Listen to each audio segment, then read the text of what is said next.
Hello, everyone. Welcome to this episode of Galactic Nerd Outpost. I am your host, Joey McGee, aka Gojin the Makai Phantom, and joining me today is once again Cody Bratch. Good morning, Vietnam! So, one of the previous podcasts we did, we looked at a trailer to the Kong Skull Island anime series, and if you'd been keeping up, you probably would realize that wasn't long ago at all, but recently another trailer has been released for it, and the reactions has been pretty mixed actually. Like I've seen some people that say it looks fine, but I've also seen a lot of people that for some reason are hating on it. I haven't watched this trailer yet, so I can't say for sure what the reason is. So I guess we'll have to take a look. We shall. I would like to point out something that first trailer wasn't so much a trailer as it was a teaser, which is there is a difference. It didn't even clock in at a minute. It was like 30 seconds or something. Whereas this one, comparatively, is a full-on trailer that's like 2 minutes and 18 seconds, I think. You know what else is a teaser? Don't do it. Your mom's OnlyFans. Ugh. He did it. Yeah, I did do it with her. And the footage she has of her OnlyFans is just as long. He's a senior chaser. He likes them wrinkles. Hey, that's only because she likes me. But I'll be right back. I'm gonna go get some coffee. You entertain the audience, Cody. Well, there is one right now. So yeah, you entertain whoever is in that audience watching us. While I go get a coffee. Certainly. So, he's saying he's going to get coffee, but that's not actually true. You see, what he's going to do is he's going to go into his little corner and look at some of our pictures of our friends, like our friend Aaron, our friend Trevor, our friend Keyshawn. I think he even has a few of me. He's going to pull out his 2 inches. He's going to jerk him off because, well, you see, he needs to get that sweet relief. And we all know what a little bitch he is. And little bitches be needing to get off because they're too scared to come up to us and to our face and say, "Hey, could I please hump you guys? Can I hump your leg for about $3.50? Can I holla for $1?" It's just like, nah. He knows we're all going to say, "Nah, get out here, bish. We wouldn't touch you with a 30-foot pole even if you paid us $12 million. Then he'll say, "How about $3.50?" And then I look at him and I'm like, "Bitch, you ain't gonna get touched." Yeah. See, that's not what's wrong with Joey. He thinks he's himself a great leader, but in reality, we all know he's just a little boy crying in the corner because, well, that's all he's good for. Oh, and providing us a platform where we can all spout our 2 cents that no one asked for and no one cares about. So, I think that concludes our lecture on what a bitch Joey is today.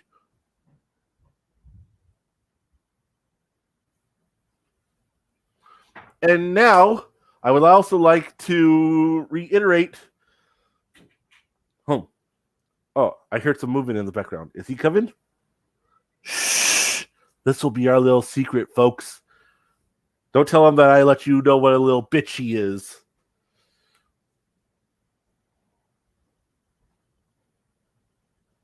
$99 bottles of beer on the wall, 99 bottles of beer. Okay, no, we're not doing that. So, I'm actually glad that Joey agreed to this because, well, there was a lot that I still had left to say about that first teaser, but didn't get to because we got put off the rails by that Transformers and Ninja Turtles shit. Don't get me wrong. That all looks cool, and I'm excited for it. Admittedly, Ninja Turtles less so than what I was before, but Okay. No, this is about Kong. Oh, hey, we were just talking about you. All good things, all good things. Oh, fuck off. I don't think he believes me. Of course not. Alice said, "So you're probably wondering where I've been. Well, you see, I was talking to someone. Oh yeah, Cody's mom is always on. Is always texting everyone. I was talking to her too.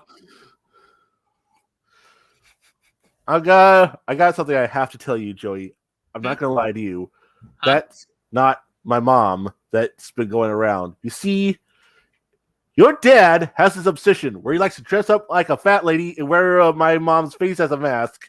And you see, he needs the money so that he can provide you that shit you call coffee. Because coffee is terrible. Is that why you've been screwing him? Hey, he said he'd pay me $350. And you know, I gotta make that money. You're the one giving him the money, though. I ain't giving shit. But anyway, let's have a look at this trailer. Okie dokie. Where are we? Charlie! Fight! Okay, so the first thing I want to kind of point out, the acting is actually really good here. I don't know what I was expecting, but something about the performances here. Like, someone compared this to Godzilla the series. Godzilla the series, the acting was fine, but I think the acting here seems more professional. While Godzilla the series, it has its moments where it's like that. Yeah, you could have put a bit more emotion into that line. I don't know. I can't really judge off these first few clips alone. I would have to hear like a full-on sentence from them to be for certain. Yeah, but here's the what he's saying here. Like, what I hear in his voice right now, that's fear right there. We're on Skull Fair. Island. Hell, these guys, I'm already getting clips, and these guys are already being better actors than fucking Brie Larson in the movie Skull Island. I mean, that's not hard to do, though. Yeah, because she sucks. Let's be honest. Yeah, I've tried to make excuses for her in the past, but then I realized what a piece of shit person she is, and I'm just like, why am I making excuses for this asshole again? And it's just like, never mind. She's a bad actress, and she's a horrible person, so fuck her. But not actually fuck her, because no. Yeah, she's not attractive. But when it comes to that, like, I'm all for stoic performances, but there's only so much lack of emotion you could get away with before it just counts as bad acting. And I think in Brie Larson's case, Skull Island is a perfect example of how she can't act, because even on moments they're supposed to be doing this tongue-in-cheek humor, like on the John C. Reilly scene where they were going on about the Skullcrawlers' names, there was supposed to be a sense of awkwardness here by the way they were talking, like, oh yeah, I thought it was an intimidating name and such. She, in her voice, there wasn't really a sense of awkwardness there. Still the lack of emotion and stoic performance, as always. Really? I thought it was rather awkward. Or that it was awkward because of John C. Reilly and the other guy with her. She wasn't awkward. Oh, I still felt she was awkward. Probably not for the same reason, though. Yeah. Like, I felt she was awkward because... Well, I felt because she just really couldn't act. I think that scene right there, the humor scenes really put it there. But... And another thing this kind of gives me vibes off with how they're delivering these lines, they're kind of taking this serious, too. It honestly kind of reminds me of, like, the line delivery and the tonality of Avatar: The Last Airbender and The Legend of Korra, its follow-up show. It gives me strong vibes of that. Also, kind of sort of in the character design a little bit, at least for the humans.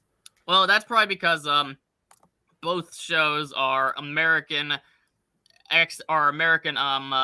version and are American takes on Japanese animation. Yeah, I was about to say they're trying to emulate the style of anime.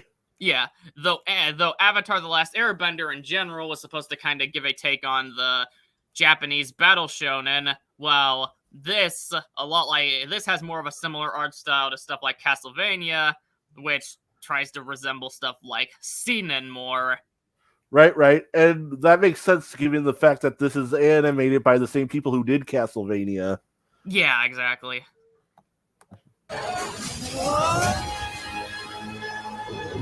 There's a boy! That is a big monkey. They actually did it! They did what the Godzilla fans do! Is that a monkey? Yeah, big monkey! They fucking did it! That shit's official now! That's That's a twofer right there. That's a double funny. One, because, well, it's a reference to what the fans go with when they refer to Kong, Big Monkey. And also, it's a nice callback to that line from Kong Skull Island, the movie, where the one dude in the helicopter is just like, is that a monkey? Yeah, exactly. Two things in one. It's beautiful. I fucking love that. Yes, it is. It's all my fault. What? I heard people talk about this old GI who had a stupid map and... So stupid! He even told us we died! Yeah, I just gotta say here, this might be some of the... Like, there's been really good performances in the Monsterverse, but this might be up there with some of the best I'm hearing because, like, just listen to this. Like, so much fear and stress. You get the vibes even without much of the context. This guy's losing his fucking shit. Right? Like, And even more so than what I think an adult might, because the fact that, well, he's a kid. And for situations like this, it could be either harder for a kid to deal with or easier, depending on what type of kid they are. And clearly, he's old enough to know that, okay, we're definitely fucked, and even more so than if we were adults, because kids aren't meant to handle this kind of shit. Exactly. And just the performances here, like, he said, even if you, like, for example, if you remove the anime visuals, and let's say I didn't speak English, like this was in another language, by his tone alone, I could read enough of what's going on that he's not having a good time. Oh, definitely. Although I gotta say that that face that they gave him in this moment definitely helps extenuate and exaggerate exactly the stress and the turmoil, that inner turmoil he's feeling right now. Yeah, exactly. Like, so far, I'm not getting what's the issue with this trailer. We'll discuss that once we get through the whole motherfucker. Oh, yeah. Told us we died!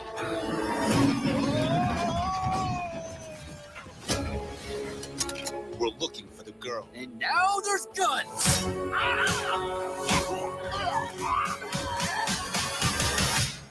Wait. There seems to be that Monsterverse humor in there, too. And I'm not talking about the forced Marvel bullshit that you got in King of the Monsters. I'm talking about Kong Skull Island and even Godzilla vs. Kong humor. Or you could say, like, some of the better jokes in KOTM. And right. I like that. Like, this one seems to take itself more seriously, but there seems to be lighthearted moments like this here. The girl. Yep. Now there's guns! Like, see? Like, yeah. He's like, and now there's guns! People seem to have this misconception that jokes are automatically mean bad or automatically cringy. There's nothing wrong with levity in an otherwise serious thing. It's all a point of execution, timing, and positioning. Yeah, it also could make characters feel real, as even in real life, when some bad shit is happening, we'll often say something comedic to cope with a situation. Yeah, for example, there are certain war movies where there are soldiers on the field, and after one gets shot, they scream about it, and then another guy holds them and tries to distract them from what's going on. They're like, the chopper's coming. Don't you die on me, you piece of shit. You're my favorite turd, and I don't want you to die. He's like, you're my favorite turd too, man. Yeah, exactly. And then the guy gets the knife thrown at his leg. As long as it makes sense why it's there and works in the context of the story, that's how good humor works. It's not like, it's a middle ground between what people think. Like, it's not what Marvel does and throws shit at the wall and seeing what sticks. And it's not like humor can't be thrown in serious situations at all. It all depends on how it's approached, the timing, and if it fits with the plot in any way, shape, or form where it actually makes sense. Yeah, it can't be just a mile a minute. It has to be strategically placed. Exactly. Humor takes talent. Like, when people go on, oh, but humor's subjective, it's like, yeah, humor is subjective, but that doesn't mean you can't judge it in a more objective way and how it's approached on a film, TV show, or video game or whatever. You can judge it in a more deeper way than simply, oh, I thought this was funny. Absolutely. You all want to see a good example of humor placed in what should be an otherwise serious situation or plot? Watch Beverly Hills Cop with Eddie Murphy as Axel Foley. That shit is fantastic. Oh, that's a fun movie. I actually rewatched those recently. Me too. Hey, I knew I liked you. I like this guy. I like the cut of your jib. Yeah, exactly. But let's take a look. Are all boys as useless as you? Yeah, pretty much. Oh, I know what's it. I know where the whole quote-unquote cringe thing is going on.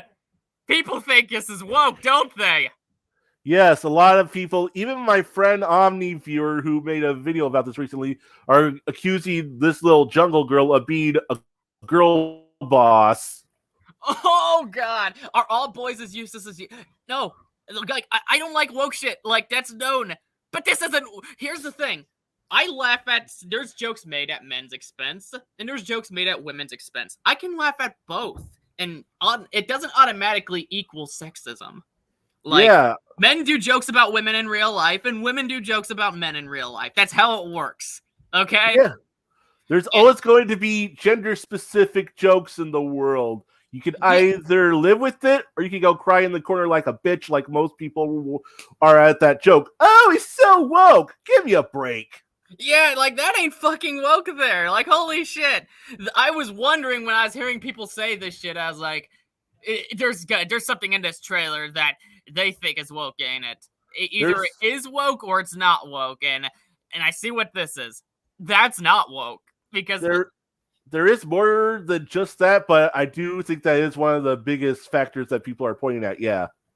Yeah, and it worked too. Like, and you had those guys saying, "Oh," and he's saying, "Yeah," and it worked because here's the thing: why it has potential here. This woman, a lot like John C. Reilly and Kong Skull Island, from what I gathered, she's been on this island for a while, had all this time of experience and adapting to it. So unlike these people that were just dropped on this island, particularly kids, she's gonna be stronger than them. She's gonna have more strategy than them, and she's gonna be more of an all-around stronger person than they are and a better person at approaching it. She's not going to be afraid of it anymore. Now, again, once we see the show, it might change, but going by the context we're seeing here, yeah, that's not woke. Yeah. Did people forget that the strong, badass jungle girl was a trope that already existed? Yeah, exactly. And when you have the guys saying, "Oh yeah," it's because here's the thing. There were kids just dropped on this island. So, of course, yeah, they are going to be. And they were just saved by a girl, so there is room for comedic relief there. It's like, oh, you saved our asses. And then they threw in some funny jokes there. Absolutely. Oh, I've seen enough hentai to know where this is going. Oh, we already made that joke at the last trailer. Okay, that's true. But I guess I could say that the squid monster is me, and that's your mom. Why do it? I mean, I know why do it, but why do it? Yeah. Well, you could ask me why do your mom, but I don't think it's nice to call her an it, Cody. That's your loving mother. You know what? You have royally pissed me off, and I'm not going to play with you at Pacific Playland. You know what? I'm still going to play with your mom at the Playland. I hate you with every fiber of my soul. I'm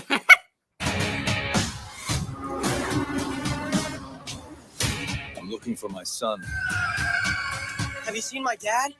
And you're looking for the girl, right? Her best friend is a giant man-eating monster. Okay, so I'm getting vibes of Appa from Avatar: The Last Airbender there.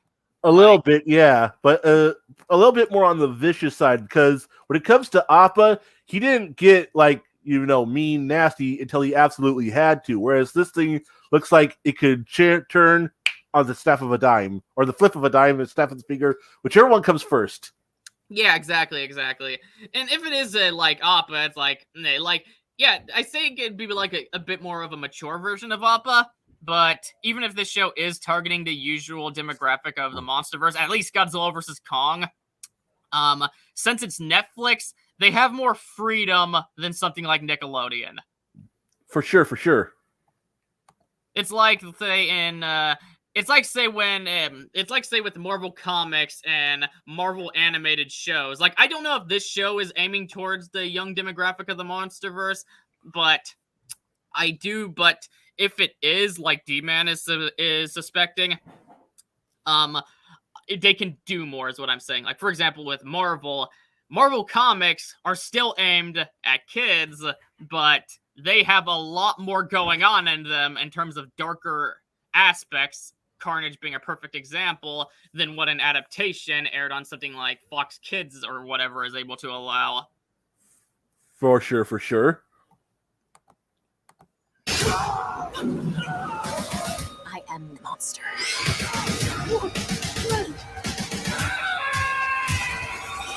Oh, come on.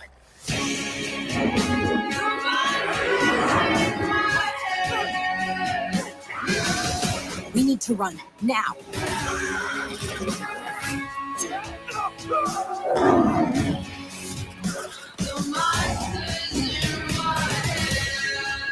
Wait. Was that the Skullcrawler? Yeah. Oh, shit. I didn't know they were in this show. Were they in the last trailer? No, but there was a teaser poster that was put out that had them on it. You didn't see that? Is it the one where Collins Brown? Yeah. Oh, I must not have noticed him because if that's a part of the thumbnail of the last podcast, I must not have noticed the Skullcrawler there. God damn it, Joey, why are you so blind? You know they say if you jerk off too much, you're going to go blind. You do know that, right? Well, then I'm going to have a talk with your mom who can't keep her hands off it. Oh, yeah. Running jokes. The train jokes don't stop here with your mom jokes. Get new material, boy! I mean, your mom's OnlyFans has enough to last me a decade, so... Huh.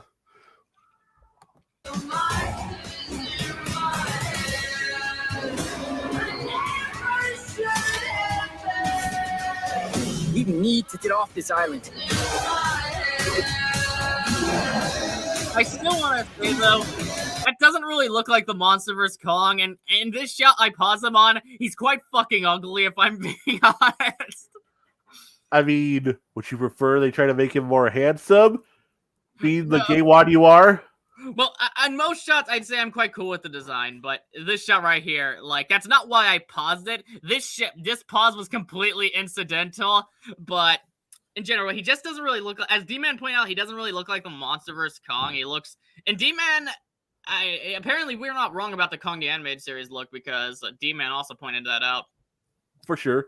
But that's the thing is, it is kind of weird that it's advertising itself. Well, no, I don't mind it. I think the design outside of this ugly-ass shot is pretty cool, and I respect them going their own route with the design, but I'm not sure why they did it. Not saying it's a bad thing, because like I said, I advocate for creative freedom.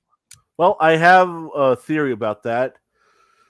No, maybe the fact that it might be the fact that for the artist, it's just too hard to get the exact details right with how simplistic the designs of the show are, comparatively speaking. And rather than try to put themselves in the position to try and replicate that design, they'd rather go with something that's more their own style. And that's why we got the Kong that we have here.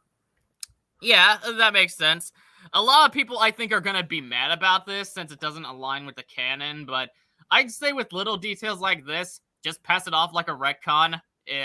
Unless there's something that contradicts it in this TV show, but I think when it comes to little changes that aren't contradicted in the material itself, it should just be brushed off as a retcon. Okay, I got a few things to say. First, I'm going to say I don't find this ugly in the negative way that you do. I actually think he looks rather badass, and that at points like this, he should look ugly. He should look mean, and that's what he looks like to me. He looks ugly and mean. And finish. No, you go on ahead. Well, what I don't like about this shot here is he looks too he doesn't look very muscular here. He looks small. Like the head shape, it looks too flat, for lack of a better term. And that's something that just really cuts me off guard. He looks more like he belongs in the Planet of the Apes in this shot than King Kong. Like, he doesn't even look giant in this shot. To each their own. I don't really have a counter to that other than, I don't think that way, so I'm not going to fight you on it. But, yeah.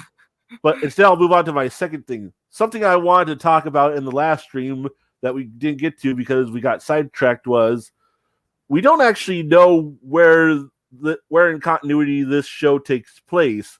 They didn't say, because we did get a plot, we did get a summary ahead of time that said that it was going to take place before the Skull Island movie, but then we got a plot summary that contradicted it and said that, and people saying that no, it won't be set before that Kong Skull Island movie. So now we don't know where this is set, and the clothing that they're all wearing doesn't fully give us an idea. I mean, of where it's set. Some of it looks like it could be 90s to modern, and then others kind of look like a little like steampunkish in terms of uniforms and whatnot. So it's possible it's set after the Skull Island movie. It's possible it's set before GVK, like right before, or even during the events of King of the Monsters. We don't know.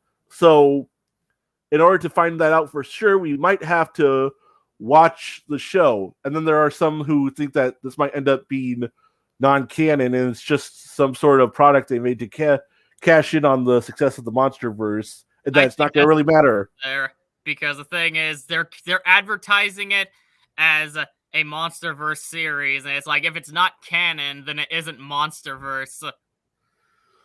Yeah,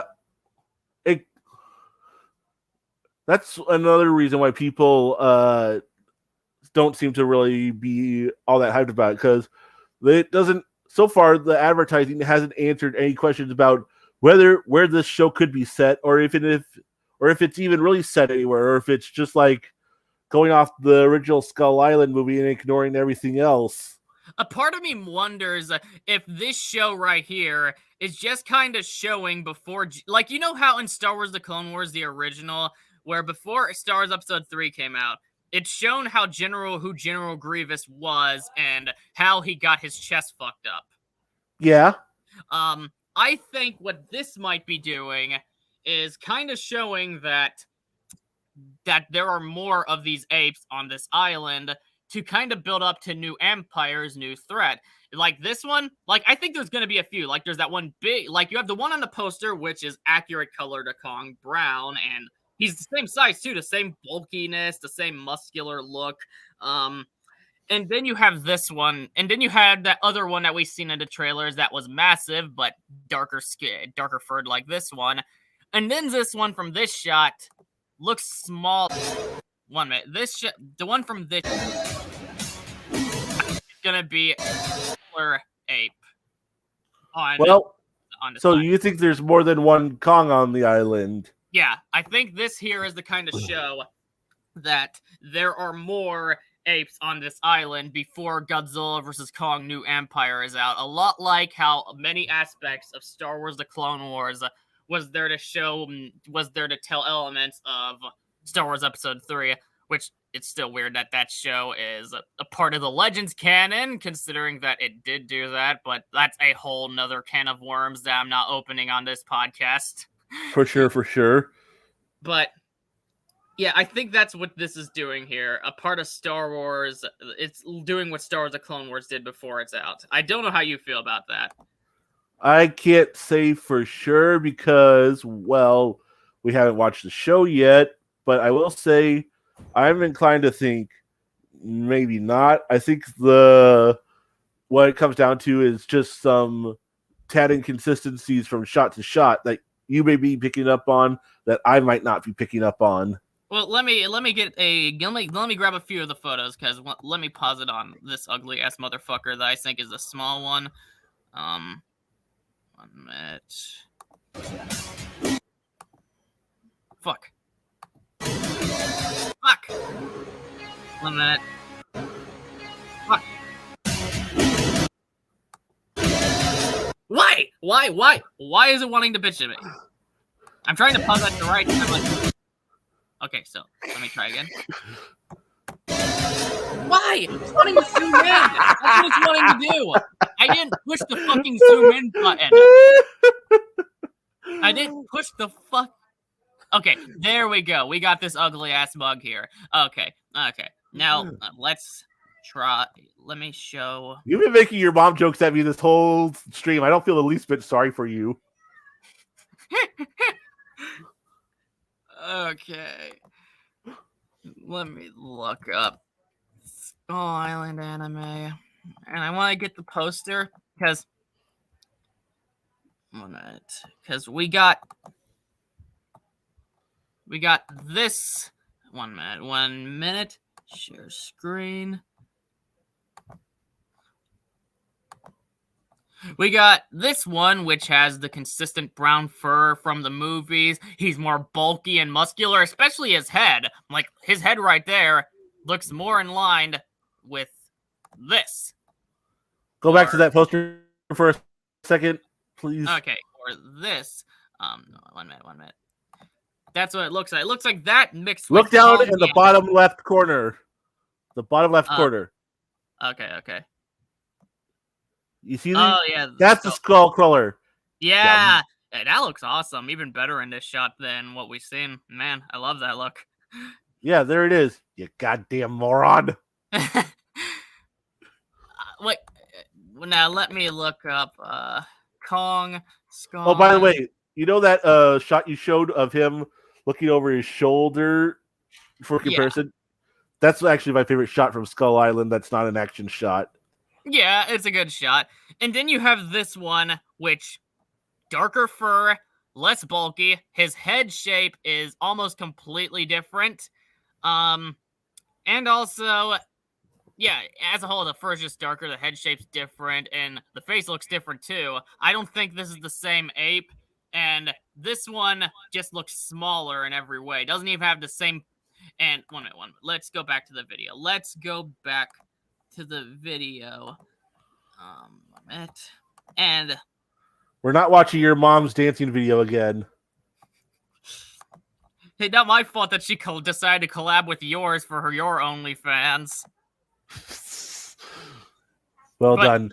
And then there's this ugly ass bugger, which has a very different head shape from even the one that I think is bigger. He doesn't even have the pointy. He doesn't even have that pointy look that the other Kong, that the other shot did. So yeah, I'm under the belief that this is kind of display that there's a lot of these on Skull Island, especially since the Skull Crawler, I believe, was kind of labeled the Kong Killer. I think. Well, that could be. Like, wasn't the Skull Crawler labeled the... 1 minute. I'm gonna get 1 minute. I'll be right back.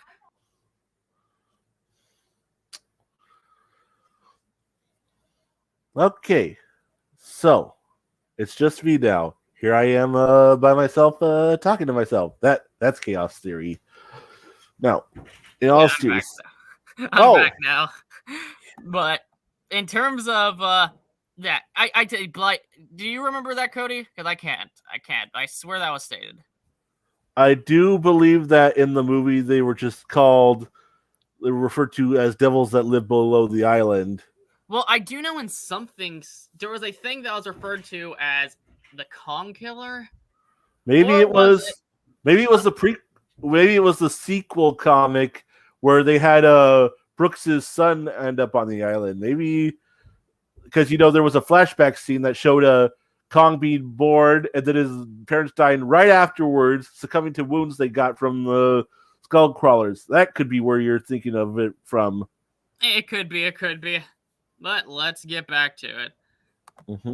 But, yeah, I think that Planet of the Apes comparison, I think this one might be smaller. Like, either human size, a bit bigger, or just not kaiju size. But we'll see. We shall. You know what they should have called this place? Not Great Island. Okay, I can see how someone could say that's cringe, because that's Marvel humor there.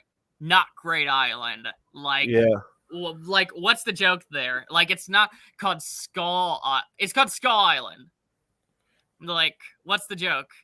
It's a very bad joke. It's just not funny. Yeah, I agree. Like, that there seemed like they pulled a Marvel and a Godzilla King of the Monsters and just threw a joke at the wall. They threw shit at the wall and to see if it sticked, and it did not. So yeah, I can see the cringe there. Go back a few seconds because I want to see this full reveal without being stopped. Okay. You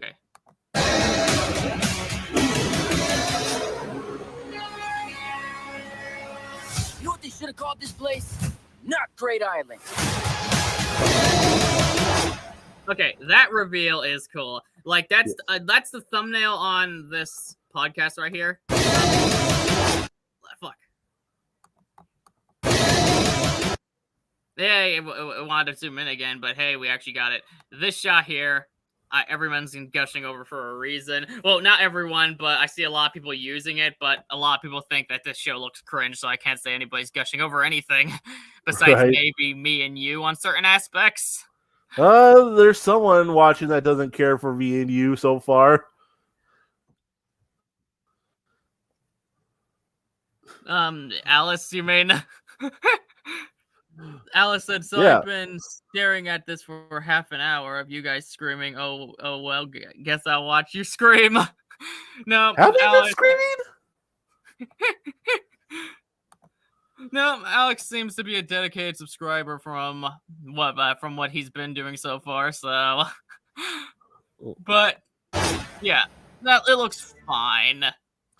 Yeah, I'm interested. I think it looks pretty cool. I don't get I know the complaints, but I don't fully agree with them. I think people are just writing this off too easily or overreacting in some cases. To start, people don't like that. It looks like there's going to be a strong focus on kids as the main characters. I mean, what's the big deal with that? Like, I never really saw how that was an issue. Well, if you go by what D-Man says, he doesn't enjoy watching kids do kids things and feels like it doesn't work for a MonsterVerse product, that it should have a more emphasis on the adults because adults are more mature and are better handled for this kind of thing. Whereas with kids, they can be annoying, they can be whiny or something, or at least that's what people can perceive that as. And there are people that just straight up hate kids. I mean, kids can be fucking irritating, I'm not gonna lie, but when they're done right, I can't complain. Like, for example, recently I watched Cocaine Bear, and you had this little boy who was doing cocaine, and he was fucking hilarious. That's the thing. It depends how you handle them. Yeah, and I've already said before, I like kid group adventure works, like, say, Stand By Me, The Sandlot, The Goonies, The Monster Skull Wad, Stranger Things. I like that kind of stuff. It entertains me. Kids to me can be more interesting to explore than adults because when it comes to stuff like this, kids see the world so much differently than they are. Everything is so much bigger. So much hasn't been done yet because, well, they're young. So, and to me, putting on the existential drama, adding on with the presence of giant monsters and having to throw that on their shoulders as emotional weight and responsibility, that's an interesting angle to me. So I don't agree with the thing when it comes to kids as main characters is blah. It's a generalization I can't get behind. Like, I'm not a kids person. I never have. I'm not even one in real life. But you can make them interesting characters, especially since these are hardly kids. These lead characters are like they're fucking teenagers. That's another thing. If you remember what D-Man said, he says that most teenagers in fiction, at least in America, tend to be written like they're 12-year-olds rather than actual teens. Something I don't agree with because, well, as a teenager myself, I saw a lot of kids acting not dissimilar to this. Well, first, I think you might want to specify that you're not a teenager anymore. I was a teenager. I thought I said that. No, you said as a teenager yourself, which sounds like that you're still a teenager. No, I'm 32. I'm 32 years old. It goes like that, bro. You're 10 years older than me. Alex said, scenario, you get placed in the MonsterVerse. Scenario, you get placed in the MonsterVerse is legendary Godzilla for no reason other than entertainment purposes. What would you do? Probably would fucking die. I'm sure Cody can agree on that. Yeah, I wouldn't make it. Yeah. But yeah, and also, if you go by what our friend Pharaoh says, he says that sometimes the presence of the kids as the main characters can undermine the adults and make them look more incompetent than what an adult should be to build up the kids and make it seem like no, they belong here.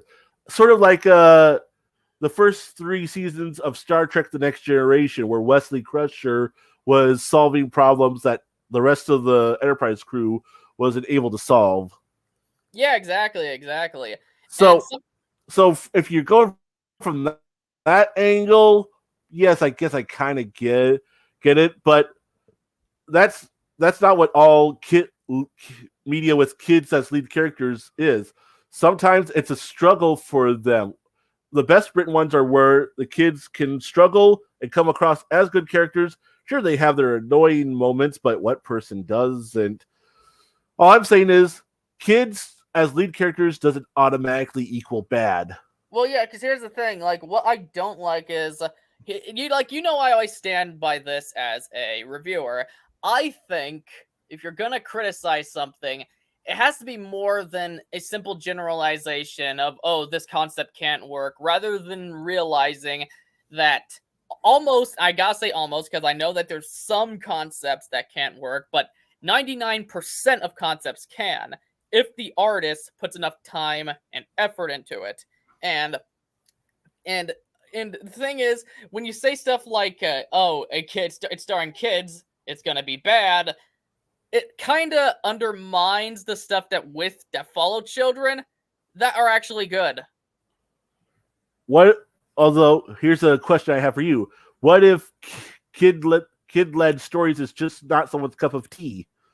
That's fine. Like, I'll be honest, like, here's the thing. I do think, as someone who likes to look at media on a deeper level than the surface, I do think it's best to open your mind and give everything a shot, but also have preferences. That's basically what I do. Like, I have a few preferences, but I'm still willing to give some stuff a shot. Like, I'll be honest, I'm not really into musicals, but there are some good musicals out there, like the original Lion King, that I do like. Just, I don't really search for them, but I do acknowledge there is good ones out there. However, if you acknowledge that's just not your cup of tea, rather than going on that, oh, this is gonna be shit, then okay, that's fine. There's really nothing you can do about that. I do wish that people were more open and had broader horizons, but at the same time, I get it because I also have preferences of my own. This show just happens to fit in one of those preferences because, again, I like group kid adventure stories. So yeah, and the thing is, I'm having trouble calling this a kid adventure story because here's the thing. These are teenagers. I'm not getting vibes that, as D-Man stated, that these are written like 12-year-olds. That's not the vibe I'm getting from this at all. Me neither, honestly. Alice said, I don't really have a preference that I like for a certain movie at all. I just raw out with the flow and like all genres and think they all have potential to be good. Holy shit, that is a good take, Alice. Alice, you a real one, yo. I'd say that's me in most cases. Like, I'm a fan of action, horror, rom-coms, erotica, thriller. I like all of that, but as long as they're all from Japan. I also like Korea and China, Cody. Oh, yeah, I forgot. He's a very inclusive weeb. But I do want to say, when it comes to dead genres, there's a few I have preferences for. Like, I don't really care for musicals. I don't care for musicals in the sense that I don't search musicals out. And there's a few other genres that I don't. But even those few that I don't seek out, I still give them a chance when they're on. If that makes sense. And they can be good. Like, I do like the original Lion King, and that's a musical. The original Lion King is one of my favorite movies of all time. Yeah, it's a good movie. I also like the original Mulan. I haven't seen the remake, and it looked good from the trailers, but honestly, after seeing reviews, it's like, it's just like the other remakes. I'll be perfectly honest. Here could be where I come off as a hypocrite, being like broaden your horizons earlier. I saw the trailers for the remake, and I honestly just wasn't interested. Like, I liked the original Mulan. I thought it was a great movie. I had fun with it. And here's the thing when it comes to the remake.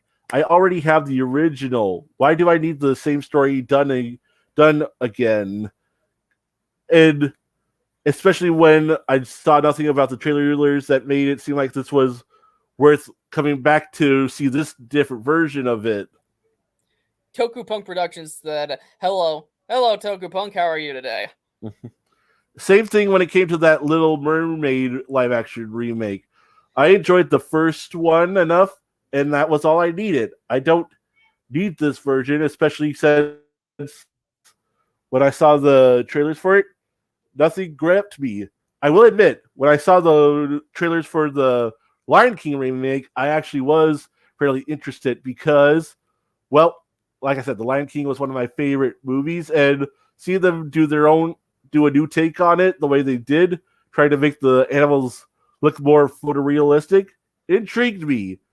Then I saw the actual movie, and I thought it was just okay. So I guess I can understand if some trailers may not grab you and the products that they're advertising may not look like your thing. So I guess I get it from that stance. Yeah, I can get that. Though in terms of remakes, I personally am willing to give a lot of things a shot, particularly, like, for example, I just played the original Dead Space lately. It's an incredible game, and I do want to play the remake to Dead Space at some point, even though I played the original. Right on. Because for me, it's not like that a remake serves as a replacement for the original. Like, as long as there's some changes and aspects that show that, hey, well, we're making a copy of that old one to an extent, at the same time, it's not the same exact thing. We still have our own touches here and there to really enhance the experience. I can kind of understand people's misgivings about remakes because of the fact they do think it could be a replacement. Because let's face it, kids today are going to go for the more modern stuff, at least the mass majority of them, than older media. Having said that, I think those people don't see the potential of this newer product also exposing more people to the older product. So it's a double-edged sword in that sense. Yeah, exactly. Mm-hmm. But that's the thing. Like, for example, like, you basically have two sides of two retards on the same coin arguing over which era is better. Like, you have people who are like, oh, older stuff is better, there's no reason for a remake to exist. Or and then you have people who are like, oh, newer media is better, there's no reason to go back to that original. It's like, no, there's a middle ground there. Yes. Basically, dumbass Gen Zers versus dumbass boomers. Exactly. Everybody, try and love everybody. And also, give everything a shot. I might even watch the Little Mermaid and Mulan remakes at some point to try and prove this point. Because, yeah, storytelling is an art form. Everyone should because art can be beautiful. Art is fucking beautiful at its best, and everyone should be looking for the best stuff. So, definitely, yeah, you should broaden your horizons.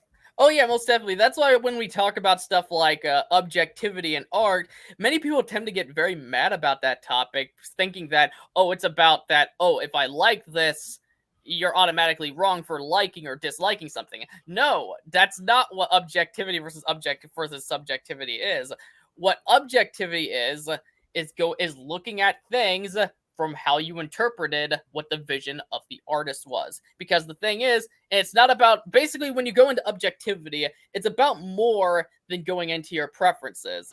It's about going into how you think they went into their art form. Because the thing is, it's a artistic expression.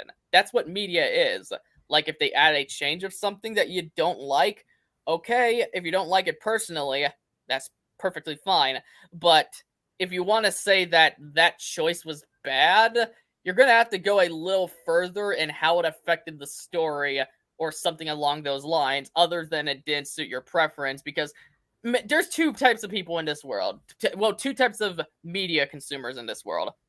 You have the types that see film as a product, and the types that see film as a form of artistic expression. And that's why when I watch a movie, a TV show, or play a video game, I try to think of it from the lens of what they were going for and how they executed it.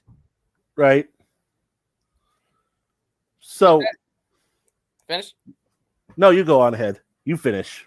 But that basically there was just pretty much artistic. That's basically because it's just artistic expression. That's all it is. For sure, for sure. Now, that's why when people say, "Oh, I like something," and they're going on about the fact that I gave a different review from their opinion. It's like we are judging this in two different ways. Like, yeah, my reviews have my personal preferences in them, but it's not the only thing I'm looking at. It's just a part of this big, massive review I was already doing. for sure, for sure.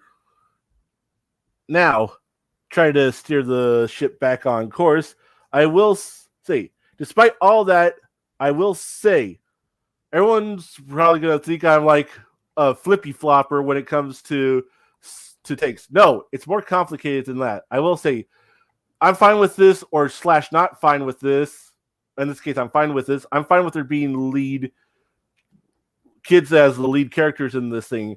Having said that, there is a part of me that wishes that there had been an adult as the leading human character, simply because up to this point, all MonsterVerse products, while they have had kids in them, there has been an adult character as the main human lead, and I would have liked this to stay in line with those other MonsterVerse projects. Having said that, the kids being lead characters is not an immediate turnoff for me. I am fine with kids as the lead characters because, well, again, it fits into one of the things that I really enjoy. Again, Stranger Things, Stand By Me, etc., etc. Or in this case, it seems like they're trying to emulate what Avatar did, where they had kids going into their teens become as the lead characters. And by Avatar, I mean Avatar: The Last Airbender, not the Blue Cat stuff, even though I like that all right, too. Yeah. Yeah, I can agree with that. Especially since I think many people are forgetting the lead characters outside of Asagi and a few others. Like, some of the lead characters in Gamera 3 were teenagers. That's the thing. And Gamera 3 is hailed as one of the best fucking pieces of kaiju media. To some extending it to media in general, I can agree with that, to ever exist. And nobody complained there. Or in Gamera Guardian of the Universe, Asagi was a teenager in that one. And you know what? She was also a big focus of that movie. And you know what? It wasn't a bad thing, because she was a good character.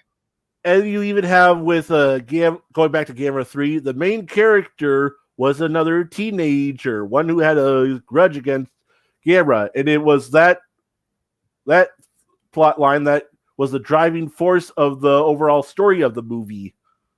Yeah, exactly. Now, am I what I would call hyped for this series? I wouldn't go that far. I'm interested in it. I don't think it looks bad. Like, I like the animation. I do agree with D-Man in the sense that I wish there's something about the colors I wish that I'm not huge on, but I do like the animation as a whole, though. But as a whole, I also think that there is kind of mixed potential here. Right on. And here's another thing. Do you agree with some of the critiques that the kids in this, at least particularly those two boys, come off a tad too whiny? Not really. Like, here's the thing. Context is key. And when you're trapped on an island, especially as a teenager, it makes sense you're going to be losing your fucking mind. That's true. Some people might argue, though, that that's not exactly a very compelling angle to explore. What do you say to that?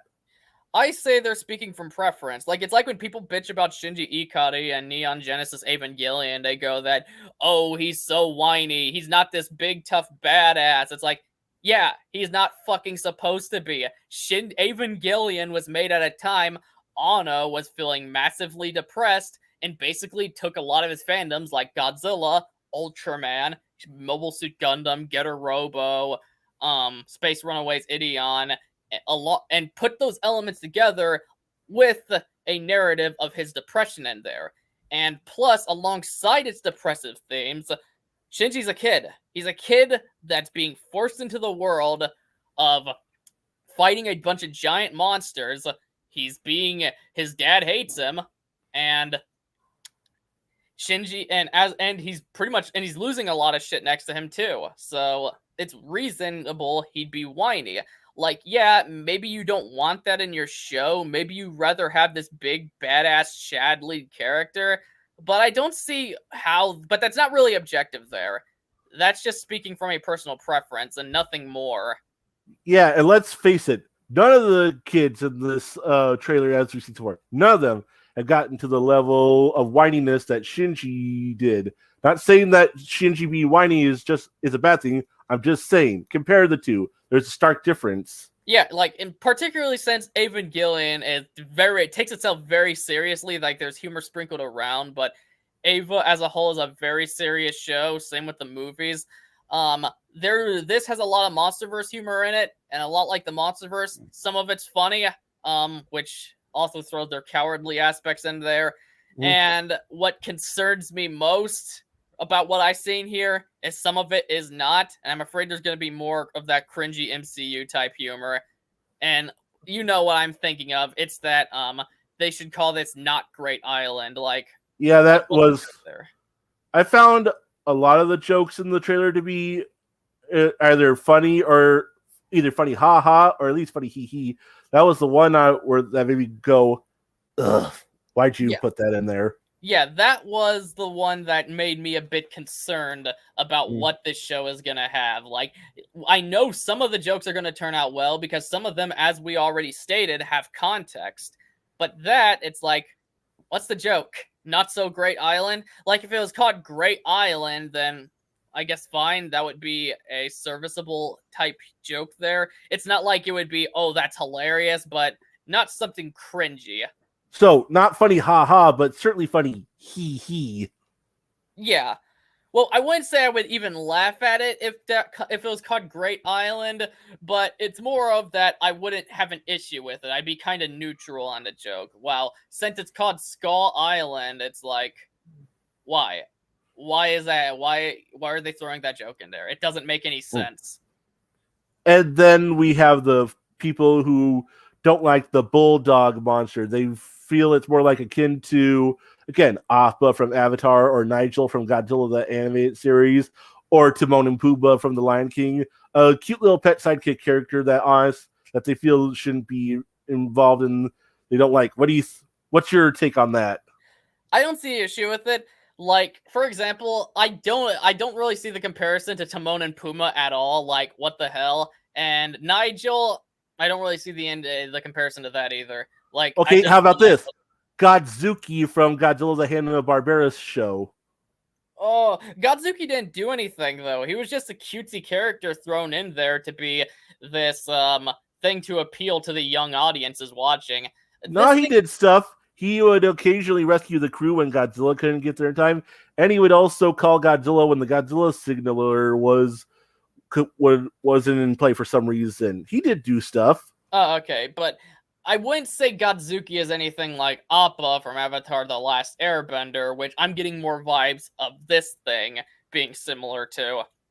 But I guess we'll have to see. Personally, I don't think that's an issue as long as they execute it well. Like, I don't see the problem with her having a pet.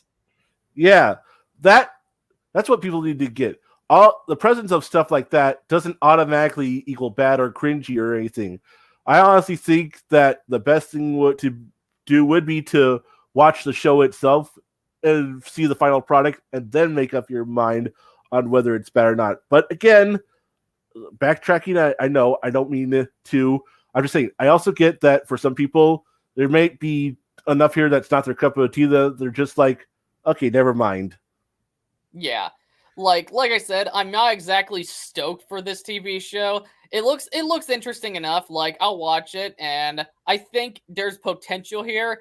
but there's nothing in the trailer that has me like, oh, this is gonna be a masterpiece, or oh, this is gonna be top tier MonsterVerse. Like, it's not. It doesn't have me on the level of any of the MonsterVerse movie trailers, Shin Godzilla, Singular Points trailers, or even the anime trilogies trailers.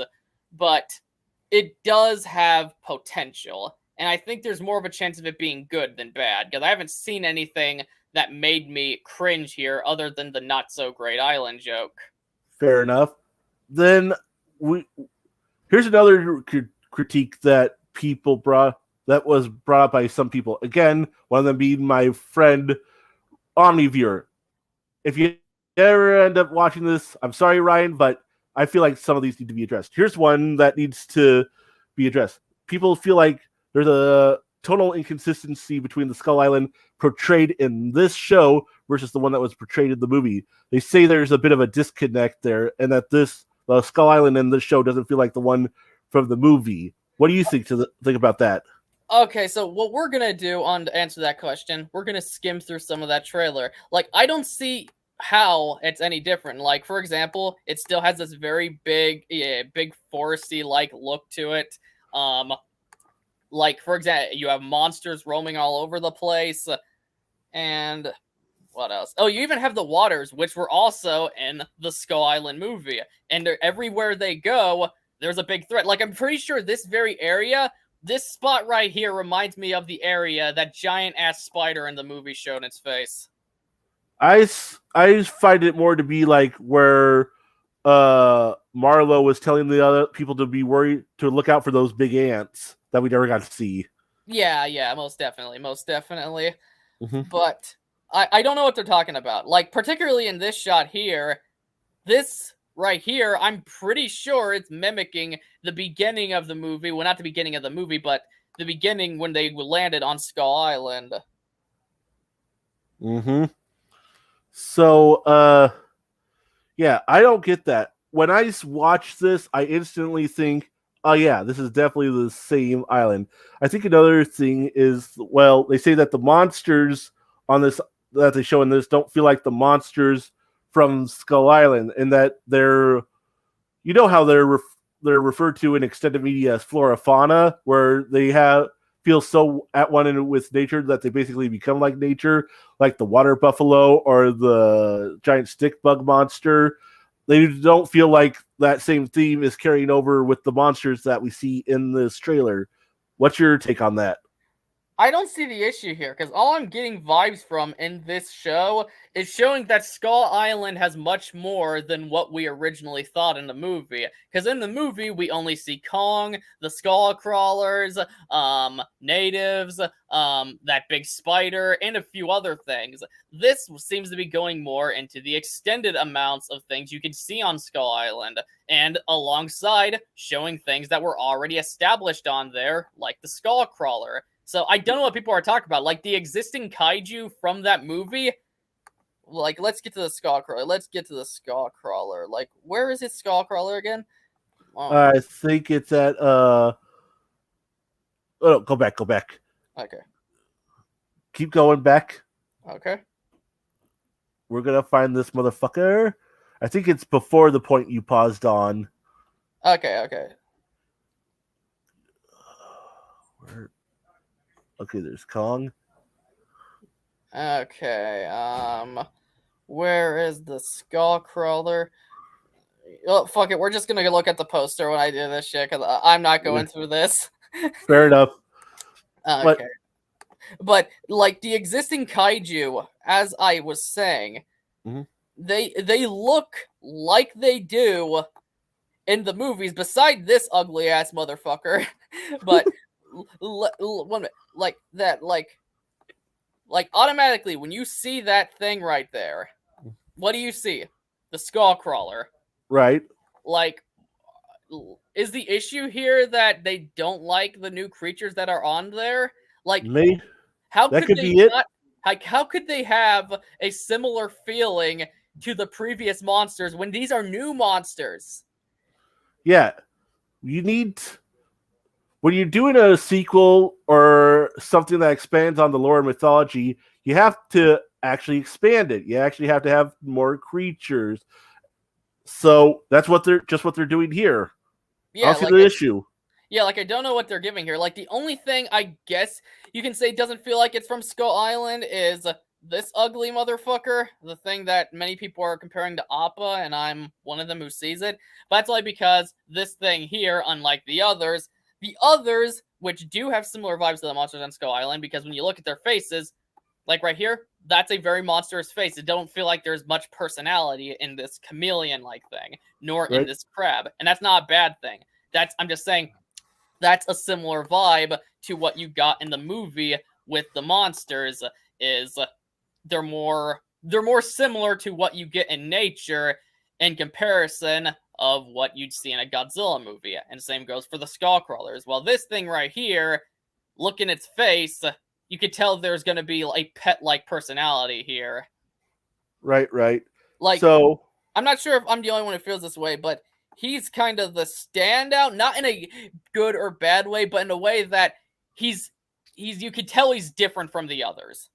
In terms of new creatures introduced, yeah, he's definitely the standout. It doesn't hurt that he's introduced alongside one of the main characters. Yeah, exactly. But that's the only one you could say doesn't feel like it's from Skull Island, considering he has a very personality-like nature to his face. But even then, so does Kong. And also, so did that one water buffalo, the one that Kong rescued from the helicopter. You saw the look of relief on its face when it got free and it started to walk away. There are, I guess you could say, the ones that are meant to be with, for lack of a better term, the good monsters have more expressive faces than the bad monsters. Yeah, I guess you could say it's like Land Before Time with the sharp tooth and the vegetarian things, if that makes sense.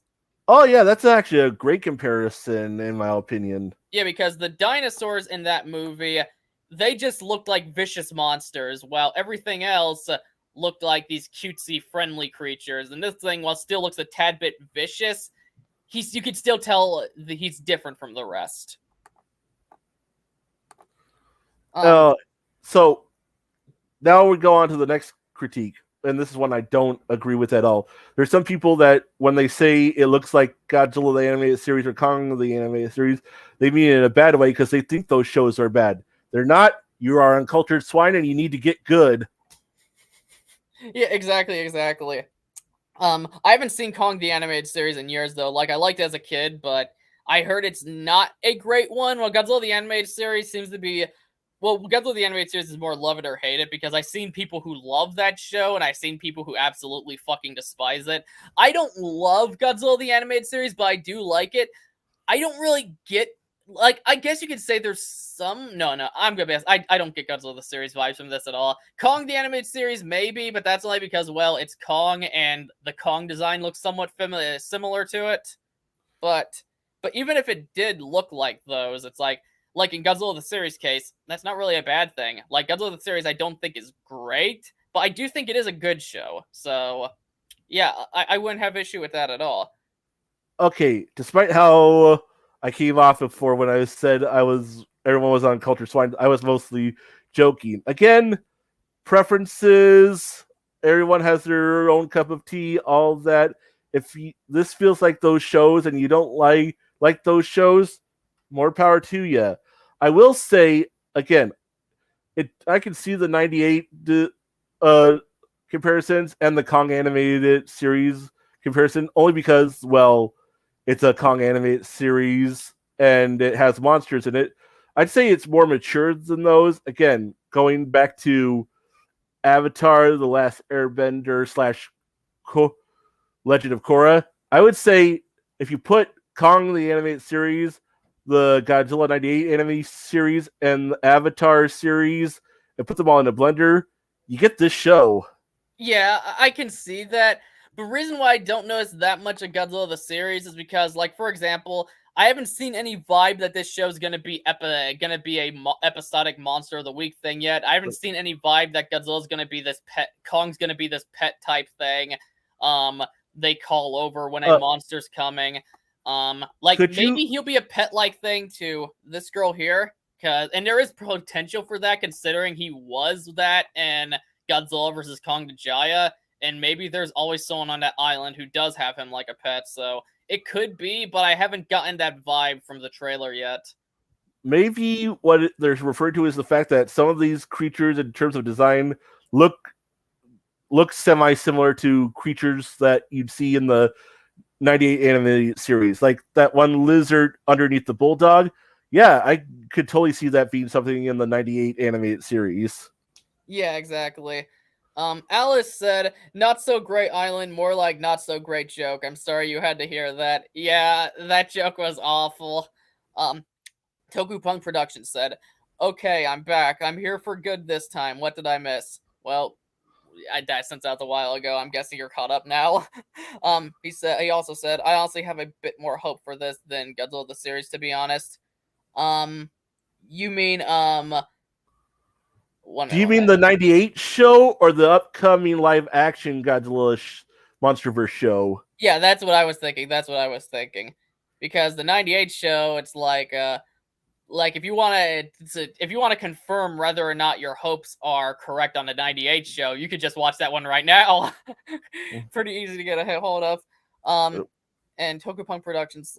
Oh, he said he meant the Apple TV show. Okay. Well, to be fair, we don't got really anything of that Apple TV show to work off yet, so I can't really form a opinion on that. Like, yeah, there is more hype for this Kong series off what's being shown, but that's because we got material to look at here, while there's no material, at least any material worth getting hyped for, of that Godzilla series.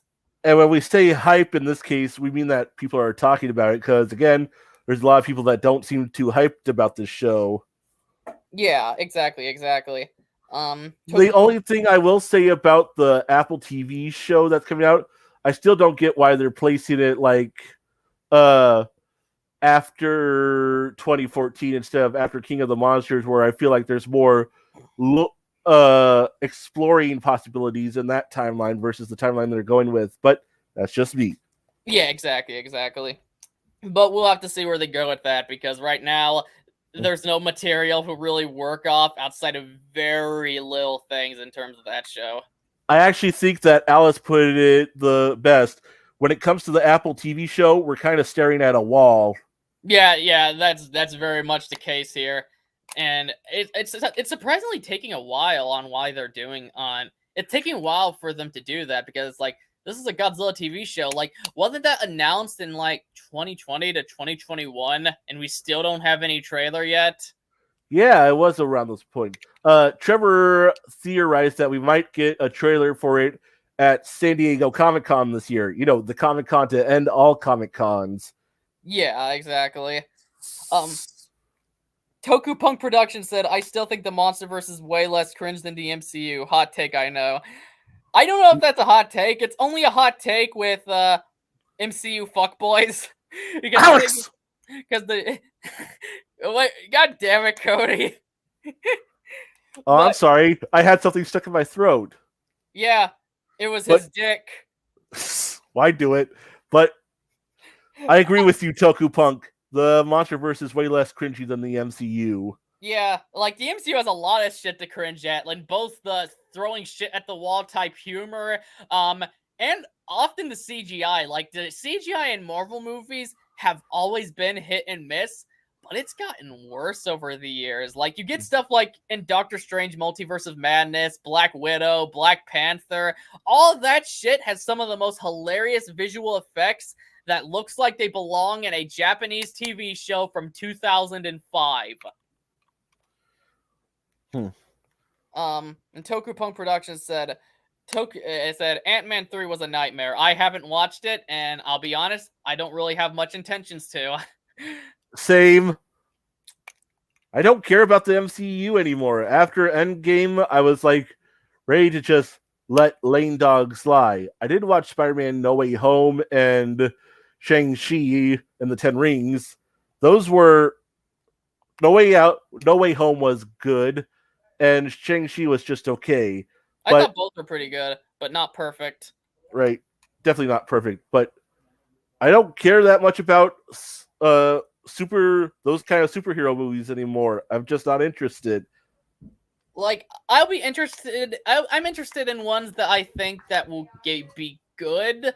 Like, I'll probably watch Across the Spider-Verse at some point, though. I'm not excited for it, but I'm sure it'll be good when I watch it eventually. But I won't be surprised. But I have heard it's better than what the MCU been doing for a while, and you know what? I kind of expect that. But mostly when it comes to hero stuff, I stick to Tokusatsu now, mostly. If something catches my attention like that new Superman trailer for that new Superman show did, then I'll check that out. But otherwise, I just sort of play it by ear. Yeah, but we're not here to exactly. talk about superheroes. We're here to talk about monsters. God damn it! So let's get to one more. The final thing that I think people have been bitching about. The girl, the jungle girl, whose name I do not know. People think that she's some sort of girl boss that's going to take over the whole show and also make everyone else look stupid and all that kind of shit. There is no evidence to provide that in this trailer yet. At most, we just had a joke made at men's expense, which doesn't automatically equal even fucking feminism. But at this point, the slightest thing, like a tough woman, is enough to make people scream, woke! And Tokupunk Productions said, Geeks and Gamers moment. Yeah, I can't stand Geeks and Gamers. Yeah. I hate HJW shit too, but once you start calling everything woke, you're a clown. That's basically how it goes.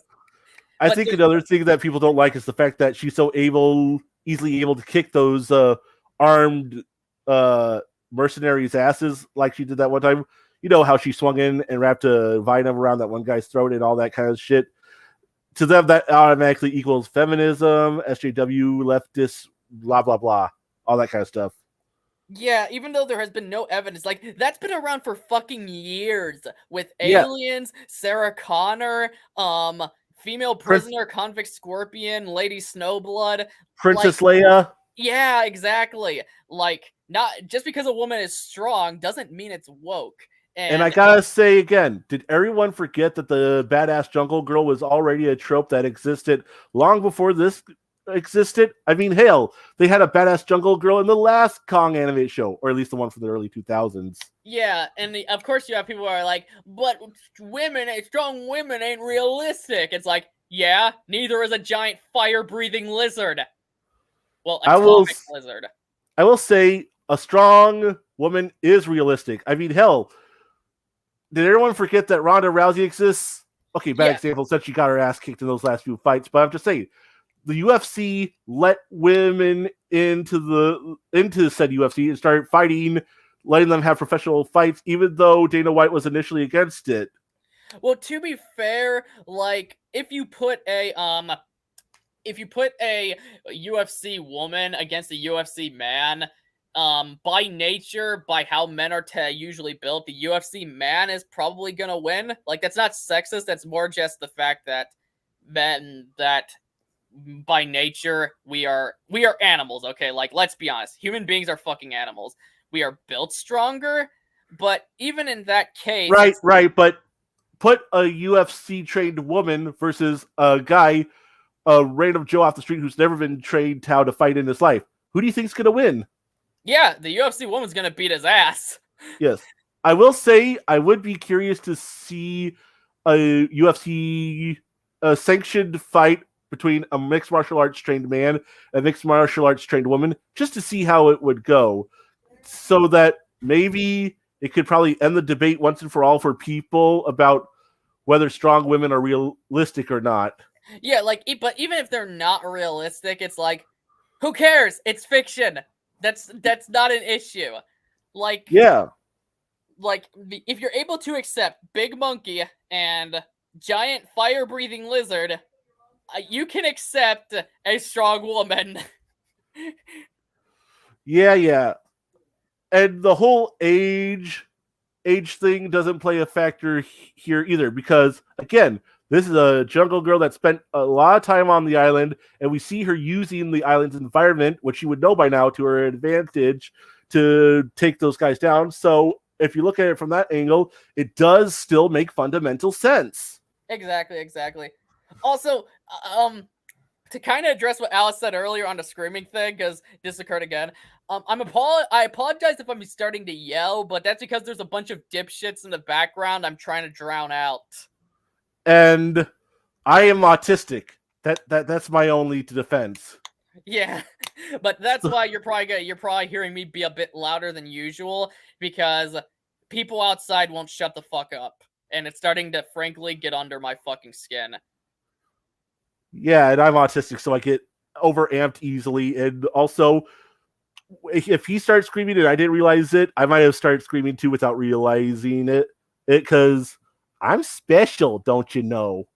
Yeah, because like even again, like there's more retards outside screaming right now, and I'm trying to drown them out as we speak right now, and it's like you like shut the fuck up. Go kick their asses. Well, I'm not doing this in public. It's just where I live. It's a very loud fucking space. Always has been, no matter where I go, for some fucking reason. Oh, I guess I'll also address another thing that a problem people had with her. They feel like her saying that is a big monkey so nonchalantly the way she did, they feel like it undercuts the tension of the moment and also undermines the appearance of Kong. And they're taking this shit too seriously. How does it undermine the appearance of fucking Kong? The fact that she has no reaction, doesn't have the same reaction everyone else usually would to him. The fact that, oh my god, there's a fucking giant ape right in front of us. Oh shit. Now Where she's like, now they're just bitching about the direction it took. Don't act like you haven't been watching the MonsterVerse after 2014 existed. It's always been having that camp and throwing in those types of jokes. Sometimes they work, sometimes they don't. And it also depends on placement, timing, and all of that. Exactly. Like, now, could they have done that moment in a very serious way? Sure. But here's the thing. They didn't have to. They placed the humor in where it worked because there was also humorous potential there. And you know what? If the humor isn't your cup of tea, fine. But there's no reason to criticize it for taking that route if it's well placed at the moment.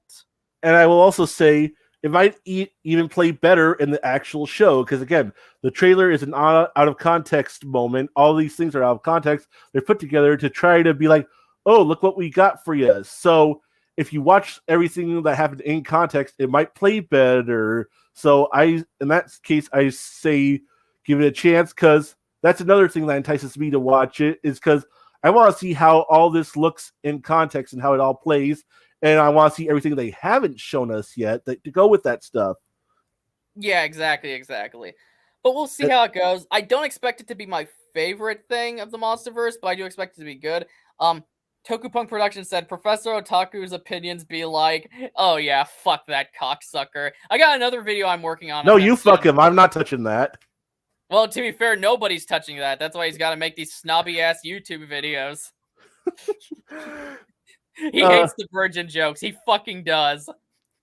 People are also pointing out to this one moment in the trailer where she says, I'm the monster. To them, it feels like the writers are intentionally putting her on the same pedestal, or even more so, above Kong, and underplayed him again. That's what people here's think. The thing. Like, I hate saying this because it makes me sound like idiots like Professor Otaku, but I feel like if it was a man that said that, these people wouldn't be complaining. Right? You think so? Yeah, I think so. But then you'd have another group of people are complaining, and they'll be going, oh, you got this toxic masculinity. So no matter what direction you take, there's going to be a side of dipshits complaining. That's just how the world works. Yeah. The internet's given everyone a voice to whine and bitch, so they're going to use it to whine and bitch about every single thing. And I will say, I don't agree with that. That I think it's the girl just having confidence in herself, and there's nothing wrong with having confidence in yourself. Hell, We even see moments in the trailer where she doesn't seem so confident and even says, no, we need to run. We need to get out of here. You remember the moment in the trailer I'm talking about specifically. Yeah, I do 100%, because here's the thing. Like I said earlier, I'm pretty... She's been on this island for a while and probably had all this time to train. Well, I don't know if she's been on this island for a while, but if I'm gonna put her in the context of John C. Reilly from Skull Island again, I'm guessing she's been on this island for a while and probably was raised alongside that thing of hers, where she ended up learning how to kind of fend for herself without kind of being this strong, perfect female lead who can do anything, because as you stated, in that moment, she still displays some fear. So it's not like we're getting a Mary Sue like, say, Rey from Star Wars. Right. So, Allison, yeah. what would you say? Allison, what would you say is the worst movie you've ever seen? Tough, because I've seen a lot of stinkers, man. A lot. Tokupunk Production says, these people don't know dumbass masculinity till they see Sneeko LMAO. Yeah, Sneeko is a joke. I have no idea what that is. Oh, you know who Andrew Tate is, right? Yeah. Sneeko's basically an Andrew Tate dick writer who tries to be Andrew Tate and just ends up looking even more pathetic. Oh, so someone else that needs to be taken out to the firing line. Oh, okay. But yeah, I don't think I really have much else to say. Like, from what we have of this show, I was able to squeeze out any more takes I had that's been delivered, but right now there still isn't much to work off of, which probably shows by how many times I stutter and getting my thoughts together here. I hope I didn't repeat myself too many times. I think you did better than I did for what it's worth. Okay. I thought you did pretty good too, to be honest. But thank you very much. But they're not here listening to us to have each other vocally jerk each other off. They're here to get our bad takes on this on media. Well, quote unquote bad. Yeah, exactly. But here's the thing. I would say to everyone, please at least watch the first episode of the show and then see it, whether you like it or not. Where does this take place? Let's watch the show and find out. How are all these monsters here? Let's watch the show and find out. Why are the characters acting the way they are in certain scenes? Let's watch the show and find out. It's all about context. And watching the show is the best way to get said context. Yeah, exactly. Like, just see for yourself, like I don't really see a reason to be making all these wild assumptions, other than if you have that weird ass mindset of, oh, everything is woke nowadays, so whenever seeing a little detail like a strong woman beating men and saying a joke at men's expense will make you freak out. It's like, yeah, that's crazy. But yeah. I think give it a chance. Like, there's not much to work off right now, not at all. The only massive criticisms I have right now is that one joke. And also, as D-Man pointed out, there's a scene with that one guy's watch where the detail on it is very fucking horseshit. But there's more. I think there's more to like here than not. I certainly agree. I am very much interested in it. I'm really happy that it's coming out. I don't think that the way they advertise it has done the show any favors in terms of waiting until the last minute to give us not one but two trailers, practically begging us to watch the movie after being silent for so long. But I'm personally still interested, and they've given me enough for it to be interested. I want to watch the show because I think it looks like it's going to be pretty fun. Maybe not the best thing ever, but at least fun. Yeah. Tokupunk Production said, will you do a G.N.O. if the show... Would you do a G.N.O. of the show? One minute. I'm not wearing my glasses. Will you do a Galactic Nerd Outpost if the show a new Armored Core 6 footage? If they actually show it next week or Wednesday or whatever the IGN days it's gonna be. With Mad Matt. If Mad Matt wants to join, then by all means. By the way, do you know of Mad Matt outside of the podcast or something? Because I do know he has quite the presence on Twitter. Just asking out of curiosity. You're asking Toku Punk, not me, right? Yeah, I'm asking him. I know you do, because I'm just kind of curious, given I know Matt's got quite the presence. But Alice said, he said, oh, don't worry. The worst movies I've ever seen, in my opinion, is the Emoji Movie. I remember when that piece of shit was coming out. I never watched it. I'm not going to. I never watched it either, so fuck that. Yeah. But, worst movie I've ever seen? I'd honestly have to think about that, because I've seen some real stinkers myself. I'll tell you one I really didn't like was The Last Airbender live-action movie from M. Night Shyamalan. I thought that was horse crap. Yeah.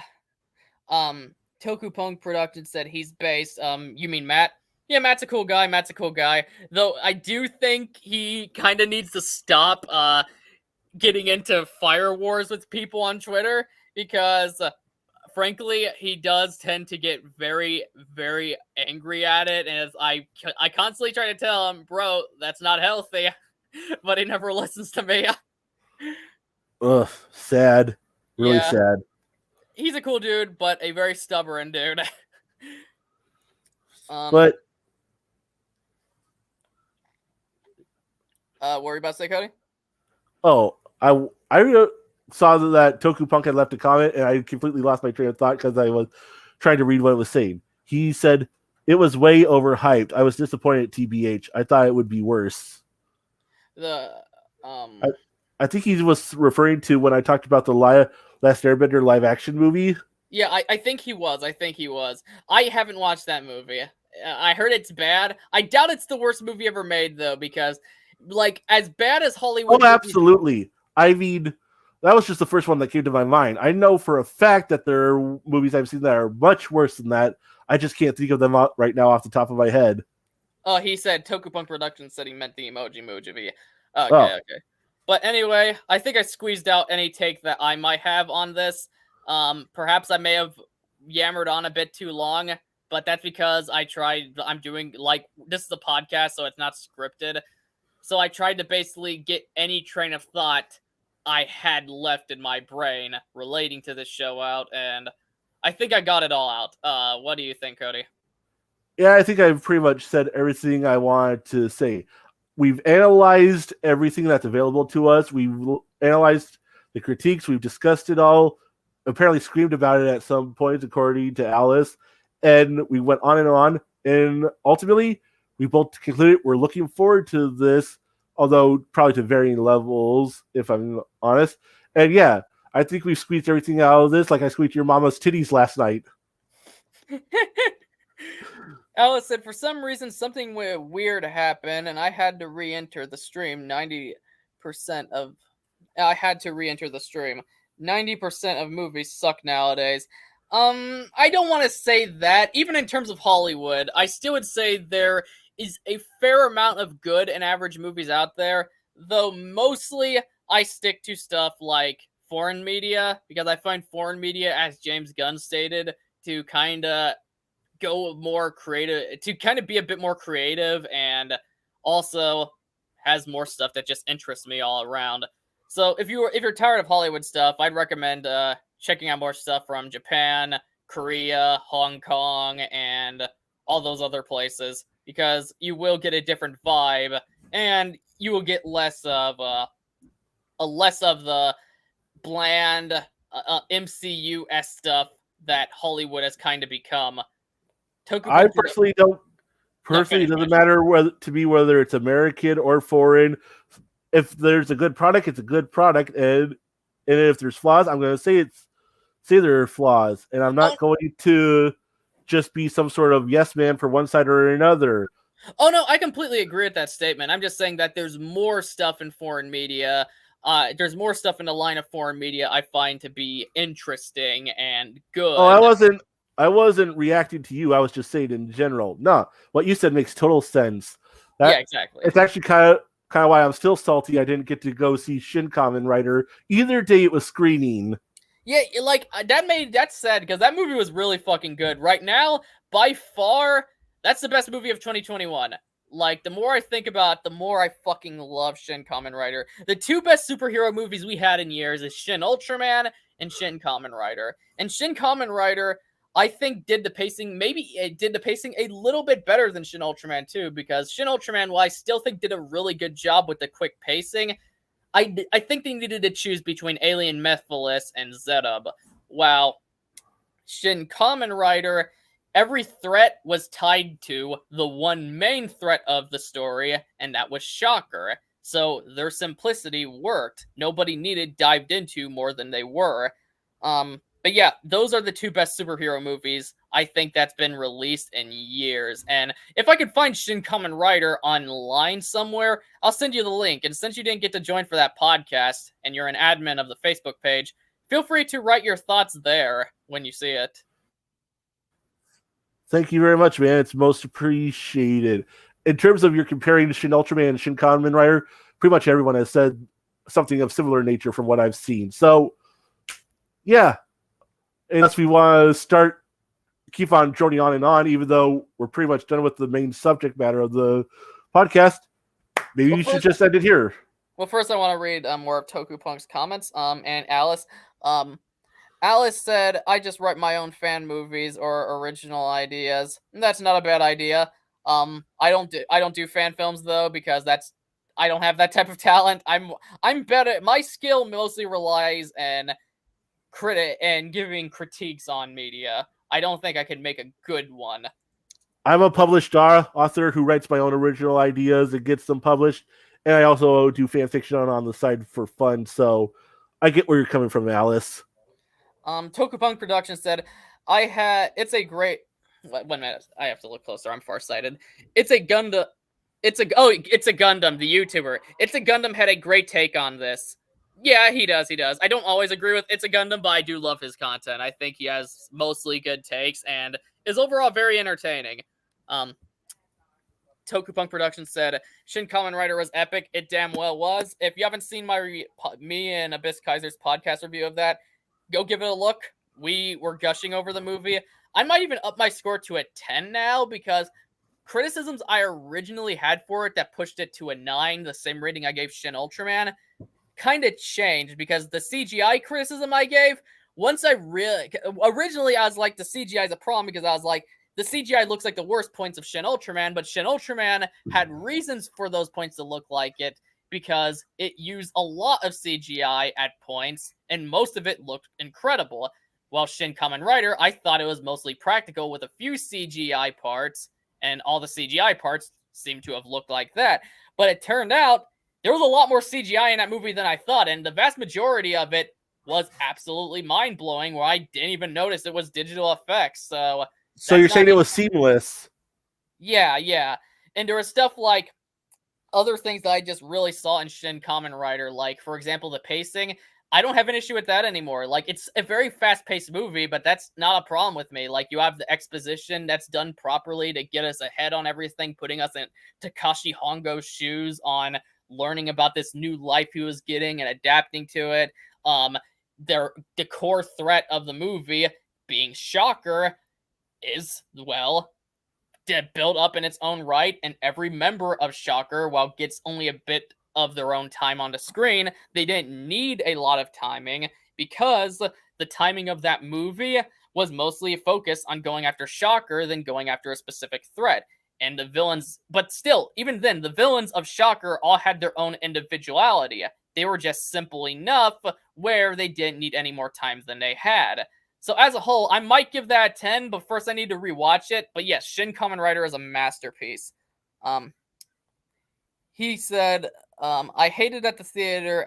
I hated that theater so bad. They turned the lights down 20 minutes of the film. I didn't have that issue.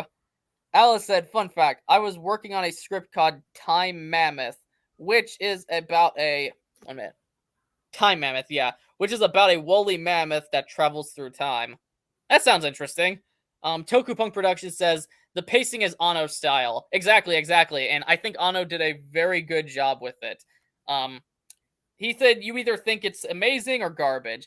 Well, here's the thing. I think it's hit or miss, personally. Well, here's the thing. I think when it comes to that style, goes back to artistic expression, because many people, when they hear fast-paced or slow-paced, they automatically assume that it's good, or they automatically assume it's good or bad, when really what matters is context. In Shin Kamen Rider's case, they were always on the move. They had this cult after them looking to get revenge on the traitors, so they had very little time to breathe, and when they did, it was balanced out with the fight scenes. And Shin Ultraman's case, it took the core elements of the episodic stories of the original show's episodes, but blended them in with the main arc. It was mostly, the pacing of that movie was mostly good too, just the only issue that kind of held Shin Ultraman back, while still amazing in my opinion, was they tried to they tried to bite off a bit more than they can chew by adding both Alien Zerub and Alien Mephiles, which really they should have, one, made it longer if they wanted to add both, two, chose one of them and made the one do everything they wanted the other to do, or three, do like Ultraman the Next did and kind of just blend them together as a new character. But still, Shin Ultraman's pacing was very good. Shin Kamen Rider, though, I think perfected that pacing. Right on. Oh, I wanted to address something that Toku Punk said a while back in the stream that I totally forgot, and I think he might be right. He says that this show, he gets vibes of Genndy Tartakovsky's Primal animated series from watching this the trailer for the show. I totally get it. I kind of see it myself. I get where you're coming from, Toku Punk. Yeah, exactly. But that said, that was it for this episode. Please comment your thoughts down below. And if you enjoyed it, smash that like button, share it around, and subscribe. If you guys haven't noticed, it's been a while since I uploaded a actual review. We've just been doing podcasts a lot lately, but that's because my phone had a fucking stroke and I had to get a new one. And also I had issues finding the download of the movie I'm reviewing, but I got all that ready. And my newest video is going to be coming out soon. It's going to be a review of Sam Raimi's first Spider-Man movie. That'll be up. And then I got some other videos in the works that I want to review sooner than later. And also, on the 18th, I'm probably going to be doing a podcast with a guest, with a host you guys haven't seen in a while, on a few upcoming video games. But, yeah, there's going to be more reviews and more podcasts soon. But for those who subscribed for the video content rather than the live podcast, be excited for those. There's going to be more of them, because now that I have a phone again, it shouldn't be a fucking nightmare anymore. This is Gojin the Makai Phantom, leaving the building. Stay awesome, people.